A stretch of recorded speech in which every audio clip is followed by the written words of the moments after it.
Emily Sanders had always appeared to have it all. She lived in a beautiful townhouse in Maple Glen, worked as a respected bank manager, and carried herself with the kind of quiet elegance that drew admiration from everyone who knew her. Most in the community believed she was in a committed relationship with Jason Moore, a reliable and hard-working man who had been her boyfriend for over 5 years. He was the type of man who showed up with flowers on Tuesdays and made dinner. On weekends, their relationship seemed stable, even enviable. But behind Emily's polished image was a complicated secret life that no one had suspected. She had been seeing another man, Daniel Reed, a personal trainer she had met at a fitness conference the previous year. Daniel lived in a neighboring town and was unaware of Emily's long-term relationship with Jason. At first, it was harmless flirtation. Emily, feeling emotionally disconnected from Jason and overwhelmed by the monotony of her routine life, found in Daniel a spark she had forgotten she needed. Their meetings were infrequent but intense. Emily told herself it wasn't serious, that it would pass. But instead, it became something she began to crave, the feeling of being wanted, of being someone new. She created excuses for her absences, fabricated business meetings, and even took unpaid leave from work to spend stolen weekends with Daniel. Jason never questioned her. He had always trusted Emily completely. He was working longer hours, saving up for a ring, planning a proposal she didn't know about.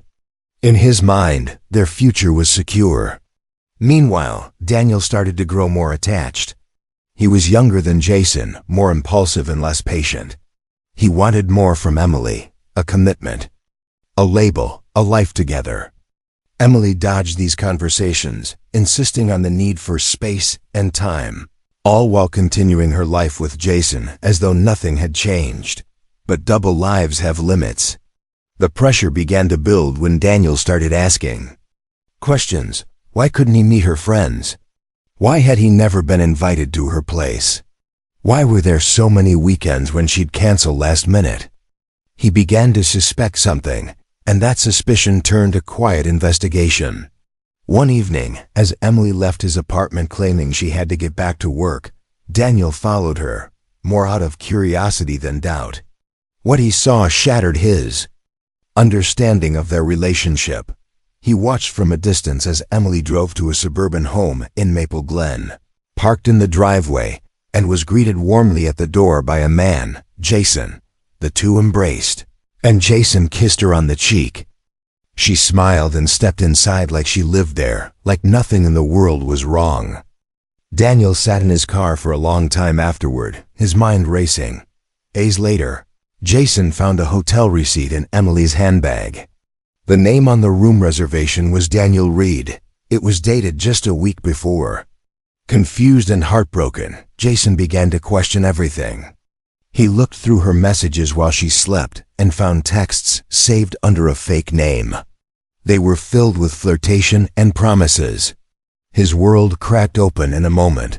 Both men, unaware of the full picture, were beginning to unravel the truth.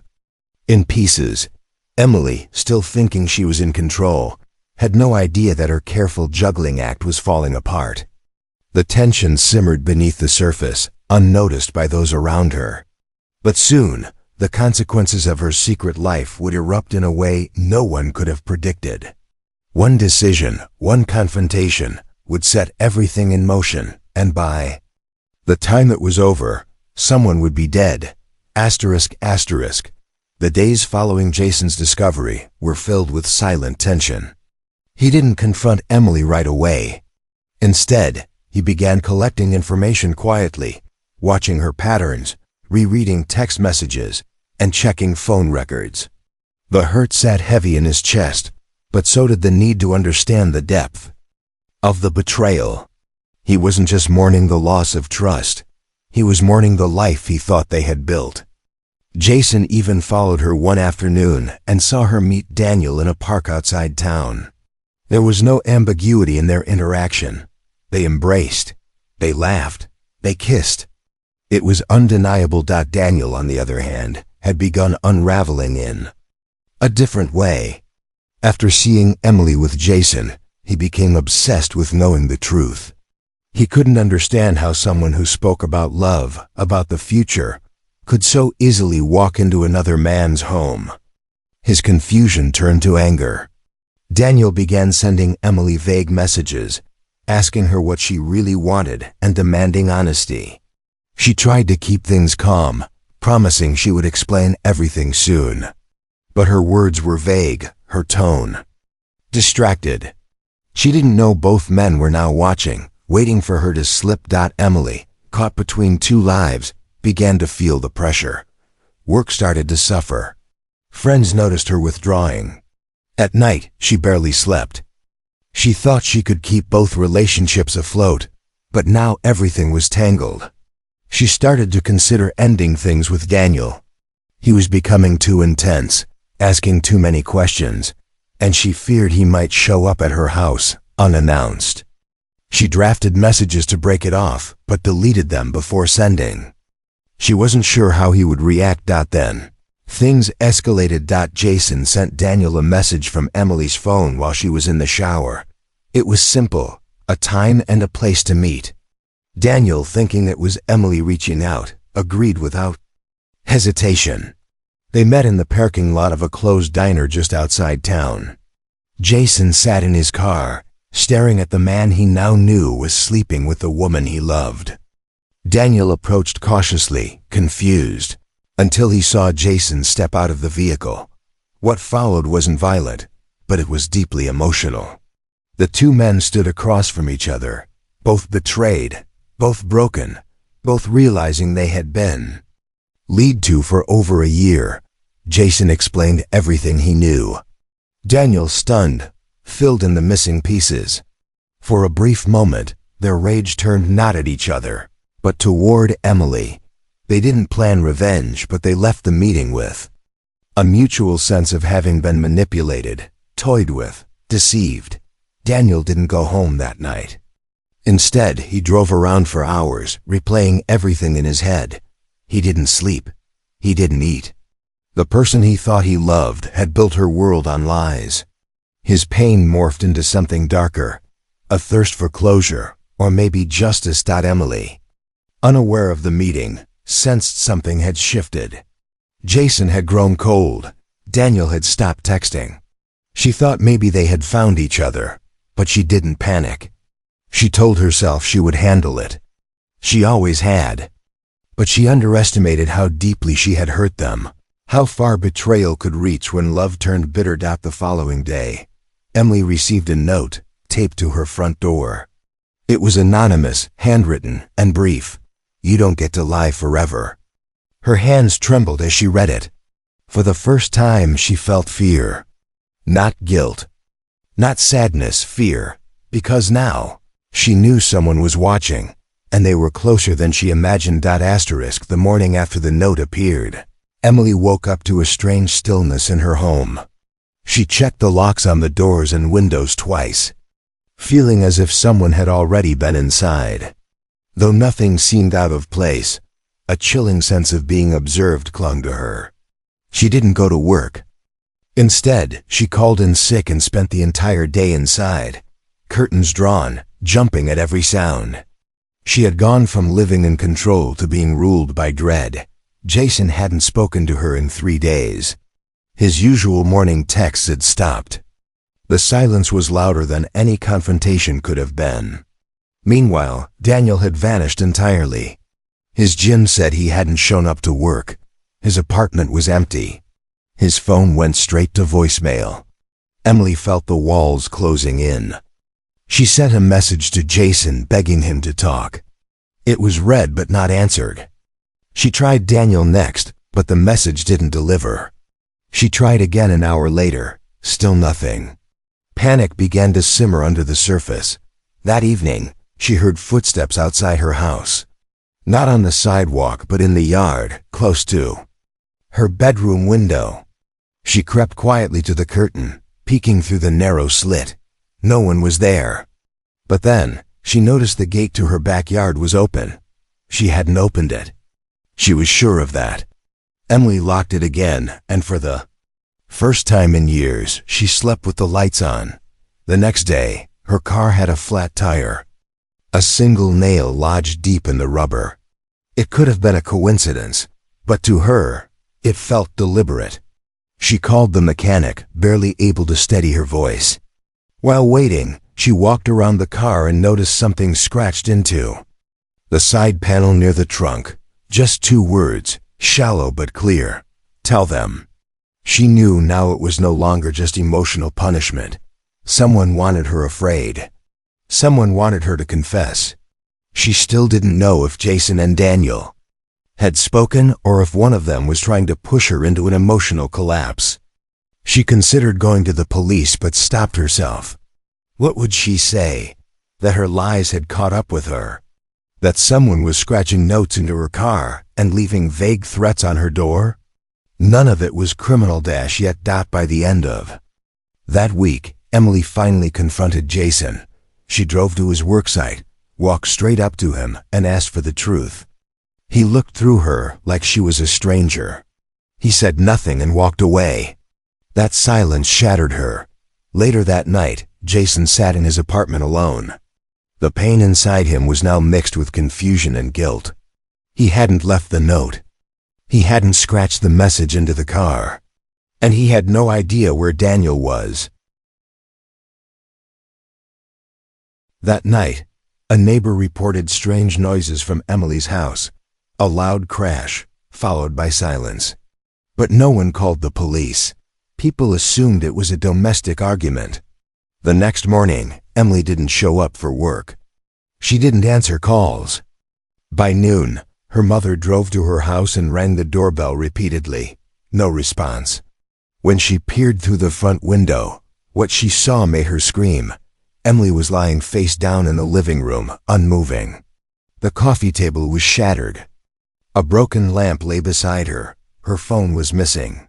There were signs of a struggle, knocked over chairs, a spilled drink, and blood smeared along the edge of the couch. Someone had been inside. Someone had wanted her silence.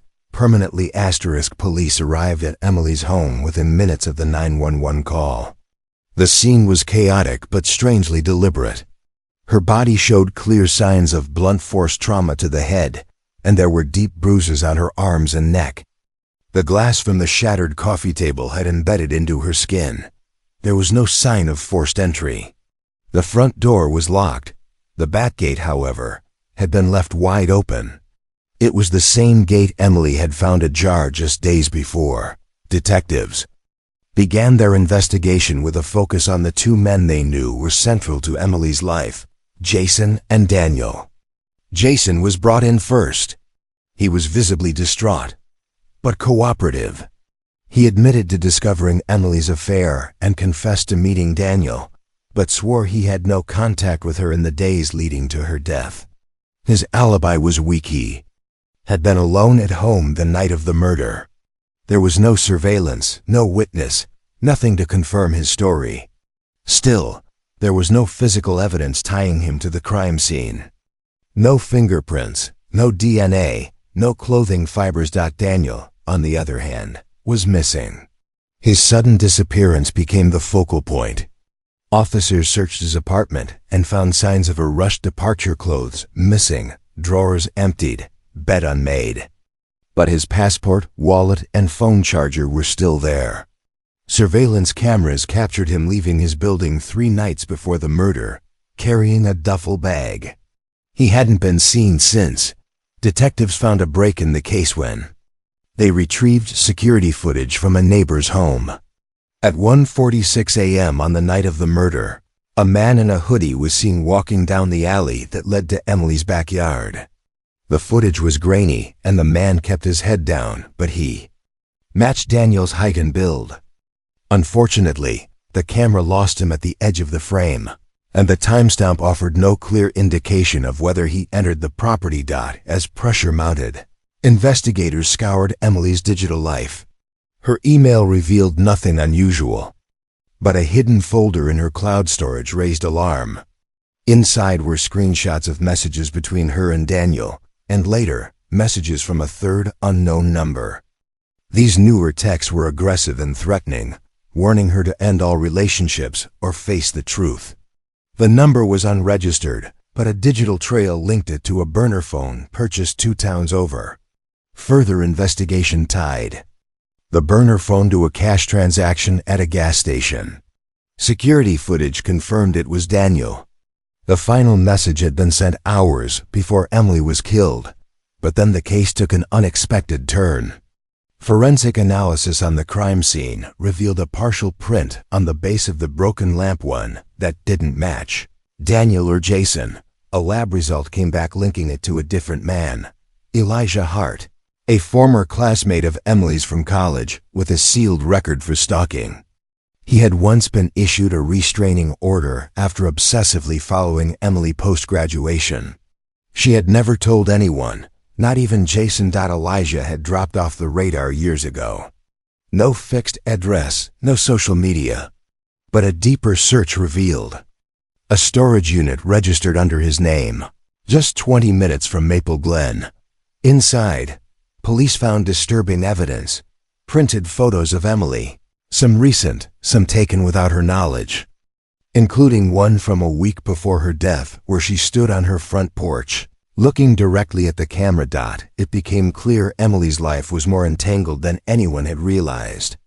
The affair with Jason and Daniel had dominated the investigation, but a hidden threat had been lurking in the background all along. Someone she had forgotten. Someone who had never forgotten her. Police wasted no time tracking down Elijah Hart. After finding the storage unit filled with photos, journals, and even handwritten letters addressed to Emily that were never sent, the evidence pointed to a long-term obsession that had quietly intensified over the years. Investigators followed financial records and found a trail of prepaid cards and gas receipts that led them across county lines to an abandoned farmhouse on the outskirts of a rural town. It was there, in a dusty attic room, that they found Elijah. He didn't resist arrest. In fact, he appeared almost calm, as if he had been expecting their arrival. What disturbed detectives the most was not just his collected demeanor, but the wall behind him, covered in newspaper clippings, maps of Emily's neighborhood, printed emails, and scribbled notes. At the center was a photo of Emily, taken from a distance, with the words "she chose wrong" written underneath in red ink. During interrogation, Elijah admitted to killing Emily. He claimed it wasn't out of hatred, but a twisted sense of destiny. He told investigators that Emily had been corrupted by the men in her life and that he had to set her free before she destroyed herself. His delusion was deep, and his reasoning made no logical sense, but it painted a chilling picture of a man who had been watching from the shadows for years. Unnoticed. It was now clear that Elijah had been following Emily long before her. Relationships with Jason and Daniel began to unravel. He had been the one leaving the anonymous notes. He had slashed her tire. He had broken into her home days before the murder and waited, unnoticed, until the perfect moment to strike. While Emily believed Jason or Daniel might be behind the threats, she never suspected the man who had once been a distant memory from her past. Daniel, still missing at the time of Elijah's arrest, was finally located in a motel nearly 400 miles away. He had been living in isolation, terrified he would be blamed for Emily's death. When police found him, he looked pale and exhausted. He told them he had left town not because he was guilty, but because he genuinely feared for his life. He had received anonymous messages himself, ones that warned him to stay away from Emily or suffer the consequences. He had no idea who had sent them, but in his panic, he assumed Jason too, had lived under suspicion, quietly dealing with grief and guilt, not knowing the true danger Emily had been in. When both men were cleared of all involvement, it didn't bring them comfort. Emily's death had still shattered them, and the truth only made it more horrifying. A stranger, obsessed and invisible, had done the unthinkable. Elijah Hart was ruled mentally unfit to stand trial and was committed to a psychiatric facility indefinitely. He showed no remorse. To him, what he had done was a form of twisted salvation. Emily's name became a local tragedy, a reminder of how danger sometimes hides in the corners we forget to look. Her story was no longer just about secrets and betrayal. It became a chilling example of how obsession, when left unchecked, can grow quietly, dangerously, until it explodes into something irreversible. The town of Maple Glen was never the same. People locked their doors earlier. They looked over their shoulders more often. And both Jason and Daniel, once in love with the same woman, now shared the same loss, a wound that would never fully heal. In the months following Elijah Hart's arrest, the town of Maple Glen tried to return to a sense of normalcy, but Emily Sanders' murder had left a scar that wouldn't fade. The quiet neighborhoods, once seen as safe and peaceful, now carried an air of unease. Parents became more protective, neighbors more cautious, and every unfamiliar face was met with silent suspicion. The house where Emily once lived stood empty, its windows boarded up, the yard overgrown. It had become a symbol of tragedy, a place where trust, love, and safety had unraveled in the most violent way. Jason Moore returned to work, but he spoke little and kept to himself. He had lost more than a partner. He had lost his sense of direction, his belief in the future. Every familiar routine now reminded him of what had been stolen. He would often drive by Emily's house without stopping, gripping the wheel tighter each time, haunted by questions he'd never get answered. Why didn't she tell him about Elijah? Why had she kept so many secrets? Had she ever really been happy? Daniel Reed eventually moved out of town. The scandal had drawn too much attention, and the whispers behind his back became unbearable. Though cleared by law, in the court of public opinion, he was still tied to the chaos. He left behind his gym, his clients, and what little peace he had managed to rebuild. In a distant city, he started over, but the guilt followed. He often wondered what would have happened if he had never pursued Emily, or if he had walked away when he saw the truth. Meanwhile, Elijah remained confined in a psychiatric institution. His mental state was monitored closely, and though he rarely spoke, he sometimes scribbled in notebooks. Most of it was incoherent ramblings, but some pages were filled with drawings of Emily, of her house, of strange symbols and timelines. His obsession had not ended with her death. It had simply changed form. Doctors noted that he never expressed regret. In his mind, he had completed something. He had saved her.